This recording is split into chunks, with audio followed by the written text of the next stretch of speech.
Magic నచ్చితే ఒకసారి వేసుకోండి. మ్యాజిక్ ద్వారా చెప్పదలుచుకున్నది ఒకటే, మూఢనమ్మకాల నిర్మూలన సంఘం యూత్ ప్రెసిడెంట్ నేను మహమ్మద్ ఇమ్రాన్. మన సమాజంలో ఉన్నటువంటి మూఢనమ్మకాలని, ఈ దురాచారాలని, అంటరానితనాన్ని, అజ్ఞానాన్ని పారదోలేందుకు మూఢనమ్మకాల నిర్మూలన సంఘం ముందడుగులో ఉండి ఇలాంటి కార్యక్రమాలు చేస్తూ ఉంటది. కాబట్టి ఇప్పుడు మీరు మ్యాజిక్ చూసిన ప్రతి ఒక్కరు కూడా సమాజంలో ఉన్నటువంటి మూఢనమ్మకాలని మీరు ముందడుగు వేసి వాళ్ళని నమ్మకుండా, ఇలాంటి వాళ్ళని మన ముందుకి రాకుండా తరమేయాల్సిందిగా కోరుతూ, ఈ అవకాశం ఇచ్చినటువంటి ప్రతి ఒక్కరికి ఇక్కడ కూర్చొని ఇంత ఓపిక్ గా ఉండి నాకు సహకరించినందుకు ప్రతి ఒక్కరికి పేరు పేరున హృదయపూర్వక థ్యాంక్స్ చెప్తూ ఈ కార్యక్రమాన్ని ఇంతటితో ముగిస్తున్నాను. మంత్రం భాగస్వామ్యం అయినటువంటి గ్రామ పెద్దలకి, పూర్వ విద్యార్థులకి, అదేవిధంగా ఉపాధ్యాయులకి, విద్యార్థులందరికీ కూడా గణతంత్ర దినోత్సవ శుభాకాంక్షలు. నా పేరు మహమ్మద్ ఇమ్రాన్, మూఢనమ్మకాల నిర్మూలన సంఘంలో యూత్ ప్రెసిడెంట్ ని, వరంగల్ జిల్లా. ప్రోగ్రాం ద్వారా మీరందరూ కూడా ఎంతో కొంత విషయ పరిజ్ఞానాన్ని అందుకొని సమాజంలో మనం చూస్తున్నటువంటి మూఢనమ్మకాలని ప్రశ్నించే విధంగా ప్రతి ఒక్కరూ ముందుండాలని చెప్పేసి కోరుకుంటూ, ముందుగా రాజ్యాంగం గురించి నిన్న వ్యాసరచన పోటీ ఆ వ్యాసరచన పోటీలో దాదాపు 20 మంది విద్యార్థులు 7, 8, 9, 10 పాల్గొనడం జరిగింది. అందులో మొదటి బహుమానం 1000 రూపాయలు, రెండవ బహుమానం 800 రూపాయలు. మ్యాజిక్ షో మధ్యలోనే ఒక మంత్రంతో అది కూడా ఇవ్వాలని నిర్ణయించారు. రాజ్యాంగం పట్ల ప్రతి ఒక్క విద్యార్థి కూడా అవగాహన కలిగి ఉండాలనే ఉద్దేశంతోనే అది ఏర్పాటు చేయడం జరిగింది. మనందరికీ తెలుసు, ఈరోజు 76 సంవత్సరాలు మనం రాజ్యాంగాన్ని అమలు చేసుకుని 76 సంవత్సరాలు లోకి అడుగు పెట్టాం. కానీ బాధాకరమైన విషయం ఏంటంటే రాజ్యాంగం పట్ల మనకి అవగాహన లేకపోవడం.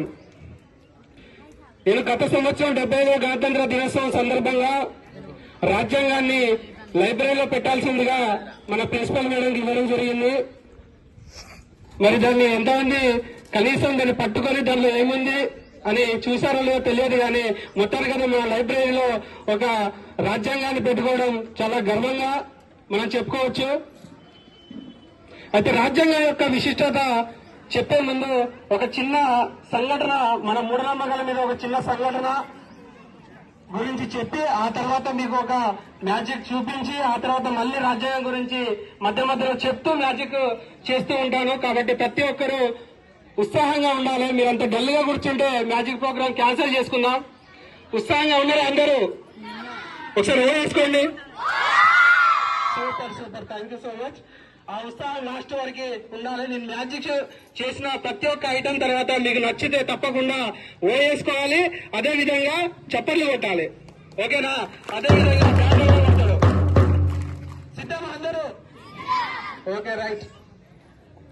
నేను 10వ తరగతి 2012 సంవత్సరంలో ఇదే స్కూల్లో పూర్తి చేసుకున్నాను. ఇప్పుడు 12 సంవత్సరాలు పూర్తయింది. అప్పుడప్పుడు కార్యక్రమాలు, మ్యాజిక్ షోలు చేసుకుంటూ వచ్చా.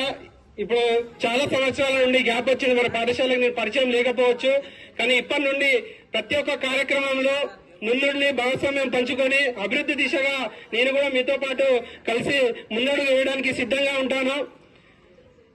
గతంలో ఎన్నో సంవత్సరాలు నేను ఉత్సవాలను చూసుకుంటూ వచ్చాను, కానీ ఈ సంవత్సరం మాత్రం చాలా ప్రత్యేకంగా అని చెప్పి నేను చెప్తున్నాను. ఎందుకంటే మీరు చేసిన పర్యటన కావచ్చు, ఈ కార్యక్రమాలు కావచ్చు, ఈ ఉత్సవాలు కావచ్చు, చాలా విభిన్నంగా డిఫరెంట్ కల్చర్ తోని ఏర్పాటు చేసినటువంటి ఈ స్కూల్ యాజమాన్యానికి, ప్రిన్సిపల్ గారికి, ప్రత్యేకంగా పీఈటీ మేడం గారికి ప్రత్యేక కృతజ్ఞతలు, అదేవిధంగా అభినందనలు తెలియజేస్తున్నాను. ఇదే విధంగా ప్రతి సంవత్సరం కూడా మీరు అలసిపోకుండా ఇంతకంటే ఎక్కువ కార్యక్రమాలు, విద్యార్థుల పట్ల కొంచెం అవగాహన కల్పించి వాళ్ళలో ఉన్న ప్రతిభని ముందుకు తీసుకురావాలని చెప్పి కోరుకుంటూ, ఇప్పుడు ఒక చిన్న సంఘటన చెప్తా మూఢనమ్మకాల గురించి.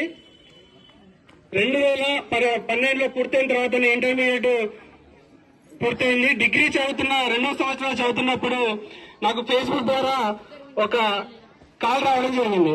ఆ కాల్ ఏంటంటే, ఇంటర్మీడియట్ చదువుతున్నటువంటి ఒక విద్యార్థిని అమ్మాయి నాకు పదే పదే కాల్ చేస్తూ ఉంటే నేను అది ఎవరో పరిచయం లేని వ్యక్తి అని చెప్పి నిర్లక్ష్యం చేయడంతో ఒక సందర్భంలో చూద్దాం ఏం చెప్తారో అని చెప్పేసి కాల్ లిఫ్ట్ చేసి మాట్లాడిన సందర్భంగా తను చెప్పింది ఏంటంటే, వాళ్ళ సిస్టర్ అంట, ఎవరు వాళ్ళ అక్కయ్య, డిగ్రీ చదువుతున్న సమయంలో తను 10వ తరగతి మరియు ఇంటర్మీడియట్ రెండు కూడా ఫస్ట్ క్లాస్ లో పాస్ అయింది.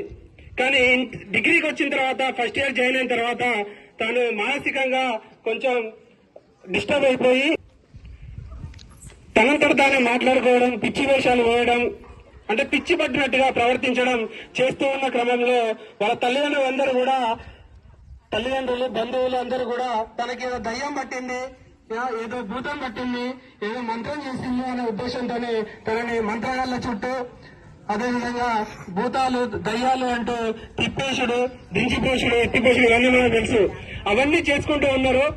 ఇదంతా గమనించిన అమ్మాయి నేను చేసే ఫేస్బుక్ లో పోస్టులని వాటిని చూసి, అరే అతనేమో మూఢనమ్మకాల మీద అవేర్నెస్ ఈ విధంగా చేస్తా ఉన్నాడు, కానీ మా తల్లిదండ్రులు మాత్రం డాక్టర్ దగ్గరికి తీసుకెళ్లకుండా ఇట్లా ఈ మంత్రగాళ్ళని వాళ్ళని వీళ్ళని తీసుకొని వచ్చి ఇది వృధా ఖర్చు చేస్తా ఉన్నారు. అయినప్పటికీ కూడా మా అక్కలో ఎంత కొంత మార్పు కూడా రాలేదు అని నిరుత్సాహపడి నాకు కాల్ చేయడం జరిగింది. ఆ సందర్భంలోనే నా మిత్రుల కొందరు అందరం కలిసి తొర్రూరులోని ఒక గ్రామానికి వెళ్లి అక్కడ జరిగిన సంఘటన మొత్తం చూసి వాళ్ళ తల్లిదండ్రులతో మాట్లాడితే వాళ్ళు చెప్పింది ఏంటంటే, ఫస్ట్ మమ్మల్ని వ్యతిరేకించారు. ఎందుకు వ్యతిరేకించారు? వాళ్ళకు ఉన్నటువంటి మూఢనమ్మకాలు ఆ విధంగా వాళ్ళని